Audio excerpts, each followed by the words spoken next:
కూగ్లర్ హాస్పిటల్గా Guntur కూగ్లర్ hospital కట్టింది ఎవరో మీకు ఎవరికైనా తెలుసా? ఏలూరులో ఉన్నటువంటి రాయ్ బహదూర్ గారు. ఎలా జరిగింది అని అంటే, ఈ దేశం నుంచి తెలుగు ప్రజలంటే నాకు ఇష్టం, నేను వెళ్ళి పరిచర్య చేస్తాను, నవీకరించే దేవునితో కలిసి పనిచేయటం కోసం నేను వెళతాను అని ఒక ఆమె ప్రార్థన చేసుకుంటూ ఉంటే అప్లై చేస్తే ఆ ఏజెన్సీ వాళ్ళు అన్నారు, లేదు మా దగ్గర డాక్టర్గా పనిచేయటానికి మేము అంత శాలరీలు ఇవ్వలేము, నువ్వు డాక్టర్ అని అంటే, ఈమన్నది డాక్టర్ కాకపోయినా పర్వాలేదు, నేను టీచర్గా వస్తాను. ఆ రోజుల్లో జనానా మిషన్ అని ఒకటి ఉండేది లూథరన్ సంఘాల్లో.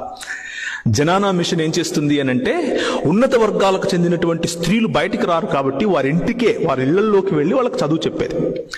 ఈమె జనానా మిషన్లో నేను పాలిభాగస్తురాలు అవుతాను అని చెప్పి అప్లికేషన్ పెడితే, తక్కువ శాలరీకి మీరు పని చేయగలరా డాక్టర్ కదా అంటే, పర్వాలేదు, నా పిలుపు తెలుగు ప్రజలు అని చెప్పి ఆమె తెలుగు ప్రజలకు వచ్చి అట్టడుగు వర్గాలు ఉన్నటువంటి తెలుగు ప్రజల మధ్య తిని తినక వారిళ్లలో వారి గుడిసెల్లో వారితో ఉంటూ ఆమె కడుపు కట్టుకుని వారికి సేవ పరిచర్య చేస్తూ ఉంటే, ఆమె డాక్టర్ అన్న విషయం తెలుసుకుని రావు బహదూర్ గారు పిలిచారు.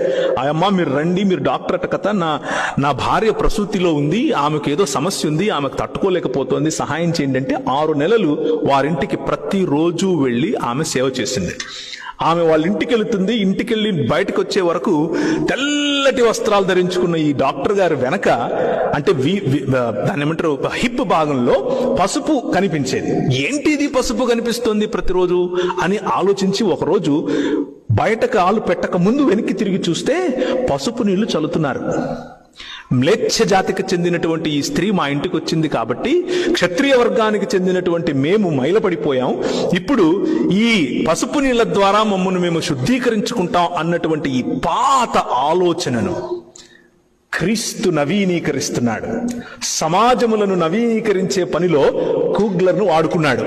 ఆమె అన్నది, మీరు నన్ను ఎంత హ్యూమిలియేట్ చేసినా సరే, నేను మ్లేచ్ఛురాలని అని నువ్వు అన్నా సరే, I will not stop loving you. She embraced that humility.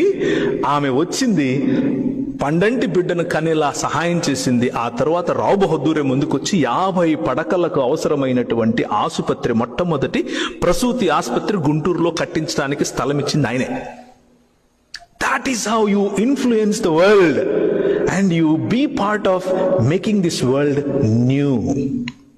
విద్యా విధానాన్ని నూతనపరచటం, వైద్య విధానాన్ని నూతనపరచడం.